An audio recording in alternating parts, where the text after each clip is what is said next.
came and sat down next to me. And I thought he was going to invite me to go skiing. But yet here we are. We're going to continue looking at the life of Elisha this morning.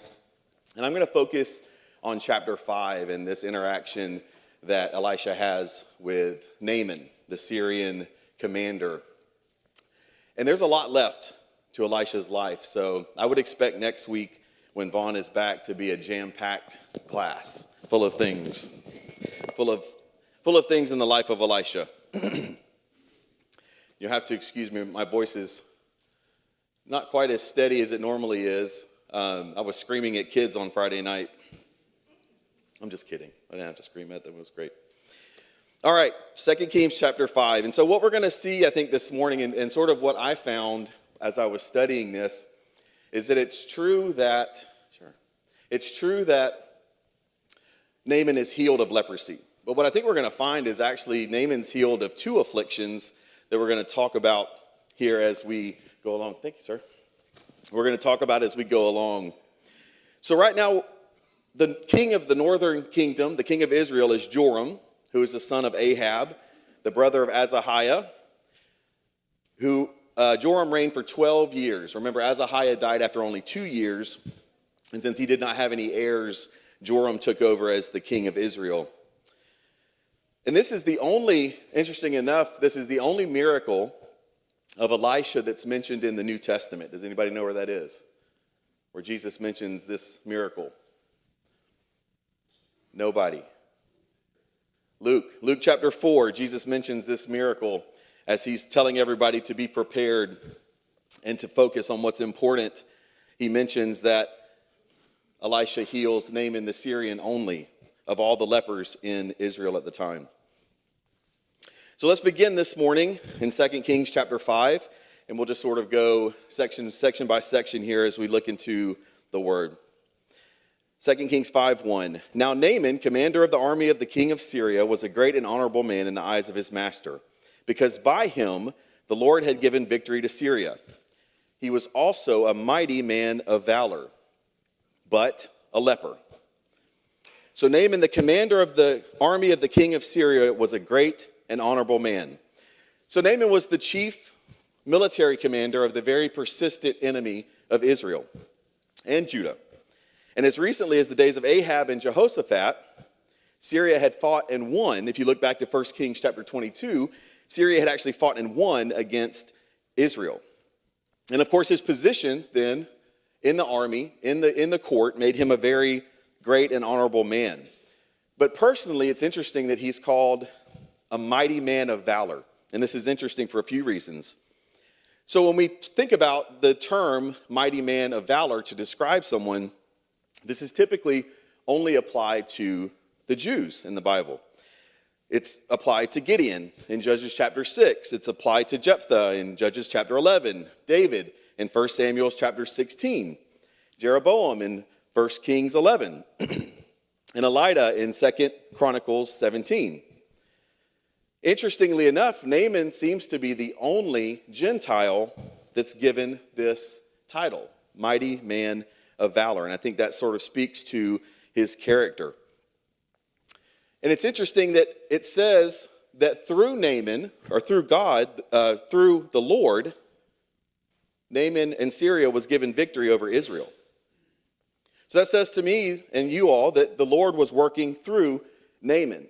And as you look back over Jewish history, many believe, and many Jewish historians believe, that Naaman was actually the commander that fired the arrow that killed Ahab, successfully ending that battle. You remember, as we look back into that battle, and Jehoshaphat is dressed as the king, and Ahab is dressed as the warrior, and Jehoshaphat is faced with the commanders of the Syrian army, and screams because he's fixing to get killed, and they realize the instructions from the Syrian king was only to attack the king of Israel. They realize that Jehoshaphat is not the king of Israel, and so they go after Ahab, who is dressed as a warrior. Ahab is randomly shot with an arrow, and many people believe that Naaman was the one that fired that arrow, which would make sense. It's not confirmed, but it would make sense that he was then given this position of authority in the royal court and over the army. But he was a leper. So it specifically says, but a leper. Naaman had a lot going for him, right? A ton going for him in his status and where he was, his prominence. But leprosy is devastating, an absolutely devastating disease. And leprosy is described in many ways in the Old Testament, but it's typically the sores, right? The sores that slowly sort of turn into leprosy. They spread all over the body. It's a horrible, incurable disease that slowly results in death most time. No matter how good and successful Naaman was in his life, he was a leper. And that was a huge issue for him. Does anybody remember when leprosy was first introduced in the Bible as a curse? Numbers chapter 12. Numbers chapter 12. Mark, I thought you were going to tell me. Numbers chapter 12. Does anybody remember who leprosy was given to as a curse? Miriam, absolutely. So Miriam and Aaron are trash talking their brother, which I texted as I was studying this. I texted my brother and sister and warned them not to speak ill of their eldest brother. Leprosy is a real thing. But Miriam's given leprosy, right? And she's sent out of the camp for 7 days. But that's sort of the first time that we see it introduced, other than when Moses is meeting with God and God proves his power by showing Moses his hand is leprous. He puts it in his cloak and brings it out. It's not leprous. But as far as given to somebody as a curse, Miriam's sort of the first one. And she leaves the tent completely white with leprosy. Somebody described this as Naaman's leprosy as a heavy tax upon his grandeur. He was afflicted with a disorder, the most loathsome and the most humiliating that could possibly disgrace a human being. So Naaman has a problem. Naaman has a huge problem. As we get down to 2 Kings 5 and verse 2, and the Assyrians had gone out on raids and had brought back captive a young girl from the land of Israel. She waited on Naaman's wife. She said to her mistress, "If only my master were with the prophet who is in Samaria, for he would heal him of his leprosy." Had brought back a captive, a young girl from the land of Israel. So this young girl is an unwilling missionary in this story. She's taken captive from Israel in one of the raids. So there wasn't a time of war during this time. There was a very unstable peace between Syria and Israel at this time. It's interesting because in chapter 6, we see that war starts again. But right now, there's a time of sort of unstable, tentative peace. But there's still raids across the border, right? So Syrians would raid across the border. And apparently in one of these raids, they took captive a young girl from her family. This is a beautiful story, and there's an entire group of lessons that could be learned from the servant girl who is not given a name. It's interesting. A few years ago, we did Bible character bracket in the high school class. And Phil kind of put this together for us. And one of the good characters that we were ranking was the servant girl from this story. And I didn't remember it as well. But when you read about this, it's truly remarkable how God uses this situation, how God's providence is sort of shown through this servant girl and her own character in what she does here by saying, "If only my master were with the prophet who is in Samaria," or the man of God who is in Samaria, he could be healed of this leprosy. And this illustrates the mysterious way that God works, right? Her family certainly cries every day over her loss. She cries every day over being taken captive in a foreign land with foreign people. We don't know how well she's treated. An irreplaceable loss for her parents. But what does she do? She gives a faithful witness, even in her current circumstance. She cared enough to speak up. She overheard it somehow. She overheard that her master was dealing with leprosy, and she decided to speak up to help him. You compare her reaction to her given circumstance to the King Joram, who we're going to read about in a few verses. It's very different. Joram doesn't remember Elisha, even though he's seen the miracles of Elisha. He's been with Elisha and he's received the deliverance of the Lord himself. He forgets Elisha. He forgets God. But this young servant girl remembers him immediately. And what's truly interesting here to me is the lack of bitterness. How would you react if you were taken into captivity, you were ripped out of your home, and you're taken into captivity in a foreign land? Certainly you wouldn't be happy about it. Would you be even a little bit bitter? When you hear that your master, who's taken you captive, who's holding you as a slave in his house, when you hear that he's received leprosy, that he's obtained leprosy, would you think that maybe he was getting what he deserved? Maybe he's got what he deserved. I hope it spreads. I hope it spreads quick after what you've done to me. But there's no bitterness here. And I think that's such a key thing for us to focus in on. She's not bitter at all. She looks for a way to help. She acknowledges God's providence through her action. And when we think about God's providence, it's not enough just to acknowledge it. Yes, it exists, and yes, God is in control, and he cares for us. It's not enough to announce it, to acknowledge it. We have to show it. We have to show our faith and our actions. And when you look at this servant girl, her faith shaped her life.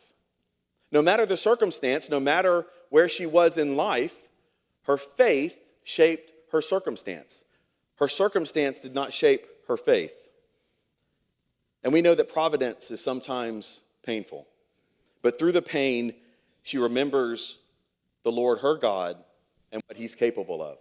She remembers the prophet who works through God and what he is capable of. And she decides to be a faithful witness to this for her master. Sometimes think about this story, and we're so blessed in this country that we're not attacked for our faith, that we're not taken into captivity, that we're not under pressure and opposition and oppression because of our faith, like so many other countries currently are, and so many people in other countries. And I think about, as a parent, my responsibility to raise my kids in a faithful household. And I think about if they were ever taken captive, God forbid, would they look for the same opportunities that this servant girl did? Am I raising them in such a way that they would look for these opportunities, even in a horrible circumstance, that their faith would surely shape their lives, no matter what position, no matter what circumstance they found themselves in? They're looking for opportunities. It's an amazing story. We could go on and on all morning about it, but we've got to move on. Going down to verse 4 of 2 Kings chapter 5. Naaman comes looking to the king for healing. And Naaman went into his master, the king of Syria, and said, "Thus and thus, the girl who is from the land of Israel," said the girl who is from the land of Israel. Then the king of Syria said, "Go now, and I will send a letter to the king of Israel."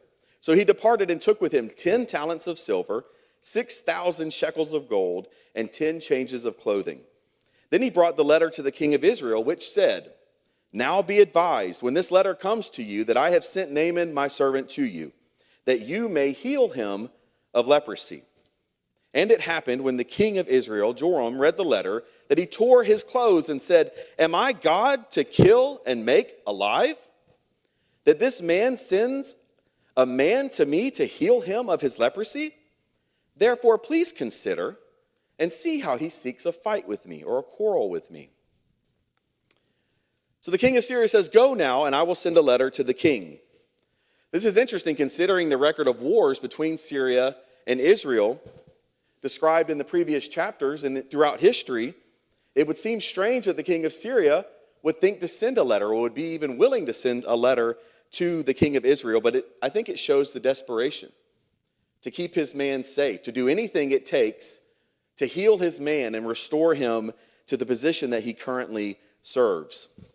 And again, that probably occurs during a time of lower tension between the two nations. But he takes with him 10 talents of silver. And by the values of his own day, this is millions of dollars in currency. Likely 750 to 1,000 pounds of silver, 150 pounds of gold. This is a payment. This is a payment train for healing. He's bringing this to pay for his healing. This is a ton of money and riches that he is traveling with. I have sent Naaman my servant to you that you may heal him of his leprosy. That you may heal him of his leprosy. Well, what's King Joram's reaction? I'm not God. How am I going to heal him? I can't make a man well. I can't heal him as God can. He's upset. It's out of his power to heal Naaman's leprosy. It's not within his power to heal Naaman's leprosy. There's a second issue that Joram is dealing with here. He doesn't have a good relationship with the prophet of God at this time at all. Just like his father before him. He does not have a good relationship with Elisha at all, with the man of God who is able to heal. That's the second issue that the king of Syria is unaware that Joram has. So he thinks the king is picking a fight with him. And it says, interestingly, in the verse, it says that Joram speaks to his chief officers and bids them to join him in agreeing that the king of Syria is picking a fight. So he calls all of his yes men together and he says, guys, can you believe this? Can you believe this? He's trying to pick a fight with me. He knows I can't do anything, and he's trying to pick a fight with me. Can you believe what's happening here? So he looks to his yes men instead of God. Well, his father did the same thing. When you look back into 1 Kings chapter 20, as I was studying, you look back in 1 Kings chapter 20 and verse 7, as Ahab is in the similar situation with the king of Syria, the king of Israel, Ahab, summons all the leaders of the land and says to them, look how this man is looking for trouble. See how this man is looking for trouble. When he sent for my wives and my children, my silver and my gold, I didn't refuse him. So he's trained this way. His father, in the same way, looks to his yes men. He looks to his royal court for help instead of looking to the one who can actually help. And Joram is exactly the same way here. The apple doesn't fall far from the tree in this family. Crybabies. They're crybabies. Ahab was a crybaby. His son's a crybaby. Looking for people that'll say yes to him instead of to the one who can heal. But Joram should have known better. Of course, Ahab should have known better, but Joram should have known better too. Several years prior to this, in 2 Kings chapter 3, Joram, along with two other kings, run to Elisha for help to fight the Moabites. The king of Edom, the king of Judah, Jehoshaphat, and the king of Israel, Joram, run to Elisha for help. They run to the one that they know can help them. They run to Elisha. And what does Elisha say? How does that interaction go? What does Elisha say to him? Go see the prophets of your mother and your father. Why are you bothering me?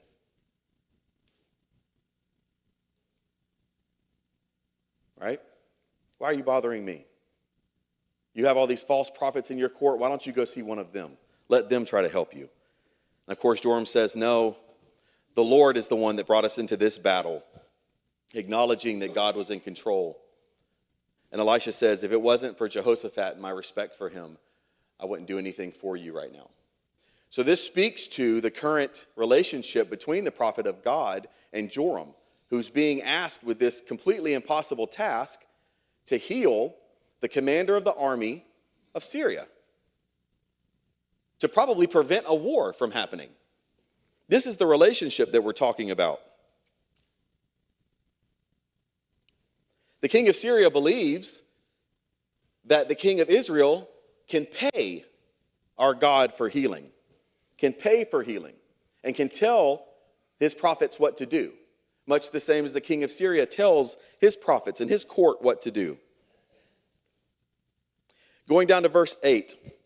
So it was, when Elisha the man of God heard that the king of Israel had torn his clothes, he sent to the king, saying, why have you torn your clothes? Let him come to me, and he shall know that there is a prophet in Israel. Then Naaman went with his horses and his chariot, and he stood at the door of Elisha's house. So as I was doing some studying, it's not quite clear where Elisha's house would be, but we know that he spends a lot of time traveling. He spends a lot of time traveling between his hometown of Abel-Meholah. That's a good way to pronounce that. And Mount Carmel, because he stops in Shunem periodically because the Shunammite woman has actually set up a room for him in her house. So he does a lot of traveling through this way to Mount Carmel often. We also know that there's a prophet training program down in Gilgal, in that area of Bethel. So we don't know exactly where his home is, but we know that originally Naaman winds up in Samaria at the we're going to call that where the king lives, which is, what word am I looking for? Well, the palace. There we go. The palace. The palace in Samaria, right? And he travels from there after the king says, I can't help you, and Elisha hears somehow that there's this issue, send him to me. And so it says that he went with his chariots and his horses, and he stood at the door of Elisha's house. Why have you torn your clothes? One of the things I think has been fantastic about this class is that Vaughn does such a fantastic job in breathing life and emotion as he's presenting this to us. So there's a lot of emotion in these interactions with Elijah, with Elisha, and the things that they say. And when you go back and reread them, you can kind of see and feel the emotion in so many of these interactions. For example, when Elisha is walking with Elijah on their last journey together before the Lord takes Elijah up, and he keeps being questioned, do you know your master's going to be taken up today? Yes, I know. So be quiet. Or as Charlie said a couple weeks ago, shut up. Yes, I know. Or the 50 prophets that offer to go look for Elijah after he's taken up. They go looking for him thinking that maybe he's just been picked up from here and landed somewhere else. And they get back and they can't find him. And Elisha says, didn't I tell you not to go? Didn't I tell you it was a worthless venture anyways? Didn't I tell you don't go? Or what he says to the 3 kings who wind up in his face. Why are you coming to me? Go to the prophets of your mother and your father. Why do you want to involve me? So you can sense the emotion, the frustration when he says, dude, why have you torn your clothes? Why act out? What good is that? What good is that? This is a crisis to you only because you don't have a relationship with the God who can do something about this. This is a needless crisis because you could have a relationship with God. It's sort of the frustration that you feel in what Elisha says. And again, we understand that Joram and Elisha don't have a good relationship. And this is so often the case between the evil kings and God's prophets because the evil kings serve the interest of men, the prophets serve the interest of God. And those two things do not align. They will never align. And so there was a constant battle. There was a constant issue with the relationships between the good prophets and the evil kings. But Elisha says, please let him come to me, and he shall know that there is a prophet in Israel. Naaman would not have known this by hanging out around the palace with the false prophets. He would not have known that there was a prophet in Israel. Certainly not a prophet of his mother and his father. And when you think about the saying here, what Elisha says here is that let him know that there is a prophet. He shall know that there is a prophet in Israel. The word prophet is also interchangeable with man of God. It's frequently interchangeable in the New Testament, ascribed to Moses, David, Elijah, again, Elisha. There's an unnamed prophet in 1 Kings called a man of God. So what Elisha is actually saying here is not just let him know there is a prophet in Israel, but let him know that there is a man of God. There is a prophet of God in Israel. He needs to know that there is a prophet of God here. That's what he's saying. When you look down, skipping down to verse 9, we see the interaction here between Elisha's messenger and Naaman. So Naaman ends up at his house with his horses and chariot, and he stands at the door of Elisha's house, and Elisha sends his messenger to him and says, go and wash in the Jordan 7 times, and your flesh will be restored to you, and you shall be clean. But Naaman, hearing this, became furious, and he went away and said, indeed, I said to myself, he will surely come out to me and stand and call on the name of the Lord his God and wave his hand over the place and heal the leprosy. Are not the Abana and the Parfar, the rivers of Damascus, better than all the waters of Israel? Could I not wash in them and be clean? So he turned away in a rage. Elisha sent a messenger to him. Why is that significant? If you had to think about that, why do you think it's significant that Elisha didn't come out and greet this massive entourage of Syrians himself, that he sends a messenger? Why is that significant? Why did Elisha refuse to give him a personal audience? Any thoughts?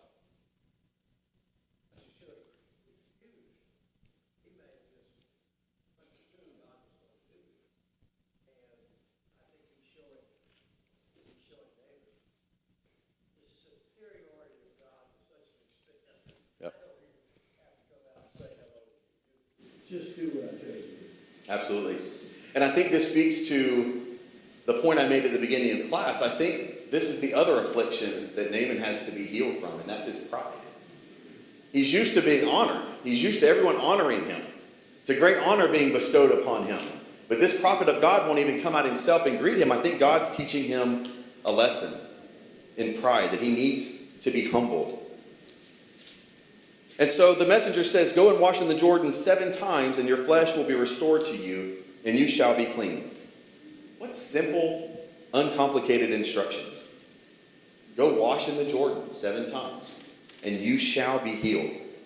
But his reaction demonstrates again that these are humbling instructions, right? We see that as we read further down. These are humbling instructions. They're too simple for a man of such great stature. But that's the wonderful thing about God. He's not about the pomp and circumstance. It's pure, simple healing. And we see that through Jesus, certainly. But Naaman says his God will come out and he will wave his hand over the place. The man of God will come out and wave his hand over the place. So when we think about the severity of Naaman's leprosy, when he says the place, it likely indicates that maybe it hasn't spread yet. So the leprosy is still at a point that could possibly be healed, maybe even a place that could be hidden. So he says wave his hand over the place, wherever that place is on his body. It's isolated right now. It's isolated to just that one area. So this is probably the level at which he has leprosy at this time. And again, probably able to hide it before the king eventually is going to have to throw him out of the palace. He's no longer going to be able to serve in the way that he's able to serve now. But he will surely come out to me and stand and call on the name of the Lord his God. He calls the Lord his God, Elisha's God, the king of Israel's God. And we're going to see that's different here in a few verses. And wave his hand over and heal it. Naaman has it all figured out. A man of war, a man of the army, a commander, he's planned this all out in his head. He knows exactly how this is going to go. And he anticipates the way the God of Israel will work. And of course, that leads to him being offended when it doesn't work out that way. So he turns away in a rage because of his expectations. His expectations were not met, and he goes away in a rage. I can wash in my own rivers. In Syria, I don't need your rivers to go take a bath. But then he has some good advice in verse 13. His servant said to him, my father, if the prophet had told you to do something great, would you not have done it? How much more then when he says to you, go wash and be clean? If they had said to you, go sacrifice 1,000 animals or 100 animals and have this great ceremony where everybody's gathered and they get to see this healing, if they had said that to you, would you not have done it? That's how you're used to being treated. But dude, all they're asking you to do is go take a bath in the Jordan. The simple bath in the Jordan. Go dip in the Jordan. Go plunge yourself in the Jordan. That's all they're asking you to do.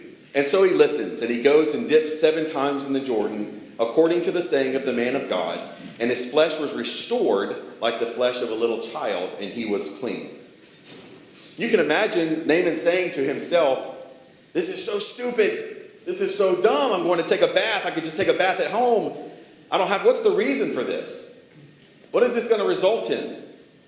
And this reminds me, I was thinking about this, reminds me of the movie Karate Kid, where Daniel's asked to do all these weird things like waxing a car or sanding a floor or painting. He doesn't understand why Mr. Miyagi's asking him to do these things until Mr. Miyagi shows him that these are defensive tactics to help him build his karate skills. There's a reason behind this.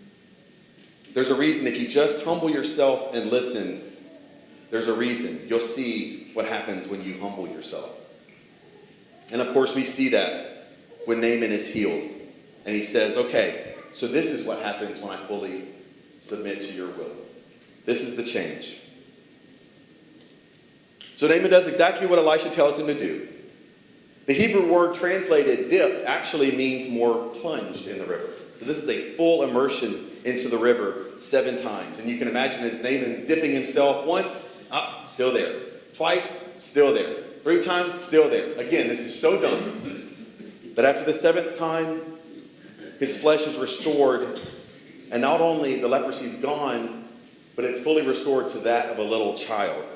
So this healing didn't just wipe away the leprosy, it fully restores him. The waters, the grace of God fully restore him. There's a lot of parallel meaning there to the Christian baptism in so many ways. So Naaman comes out of the water and he's healed. And he goes back to see Elisha. He returns to the man of God in verse 15 and all his aides and came to him and stood before him. And he says, indeed, now I know that there is no God in all the earth except in Israel. Now therefore, please take a gift from your servant. But Elisha says, as the Lord lives, before whom I stand, I will receive nothing. But he urged him to take it, and Elisha refused, giving the credit, of course, to God. Naaman makes it a point to return to Elisha to thank him. And I think there's a lot of significance there. This is a display of gratitude. He doesn't just take his healing and go home. He returns to Elisha to show his gratitude. Naaman was like the one leper out of 10 that we read about in Luke 17. The one foreigner out of 10 that Jesus heals that actually returned to him to say thank you. And Jesus remarks about that this foreigner is the only one that came back to show his gratitude. What a transition we see with Naaman. What a transition just a few hours and potentially maybe days make with him. From this prideful commander of the army to this humble, calls himself a servant of God. His God that he refers to when he has it all planned out, what he expects God to do, his God turns to the God. His God becomes the God. Think about that transition. He didn't know who God was before this, but through Elisha, he now knows the God over all the earth. And of course, he wants to give a gift to pay for this. This is from his own upbringing. This is the traditions of the Syrians. They have to pay their gods for things. They pay their gods for blessings. But Elisha steadfastly insists again that he's not going to receive anything. He refuses the payment because he wants to make the connection. The connection that the grace was free. The grace didn't require payment. This God is the God, and this God is much different than the gods you serve. This grace, this healing, was free through your obedience and your humility. This is free. I'm not going to take your money. So skipping down as we're kind of running out of time here. After Gehazi, Elisha's servant, runs after Naaman for his own greed to take money, Elisha tells him that it is not the time to take money. It is not the time to take money, receive reward from Naaman. Why do we think that is? Why do we think that Elisha said that? Why was the timing not right? Could not Elisha's ministry be supported by the means of others? What's that? It's not time for anything to detract from God's glory and power. That's exactly right. This situation, this specific circumstance calls for it. Calls for him to refuse payment. Elisha's saying, we just showed a Gentile the grace of God. This is in direct opposition to the pagan gods that they serve that require payment. And yet you're going to go and get payment from him. It's going to hurt the lesson that we're trying to teach here. This is not what we want to teach Naaman. That's the first thing. The second thing, by refusing this gift, Elisha is emphasizing, to Chris's point, that the leprosy was healed solely through God. Solely through God and his intervention.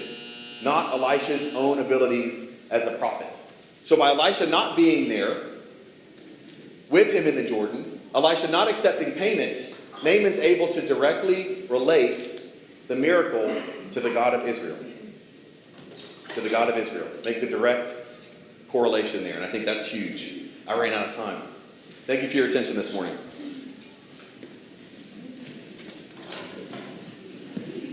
Son of my soul, thou Savior dear, it is not night if thou be near. O may no earth-born cloud arise to hide thee from thy servant.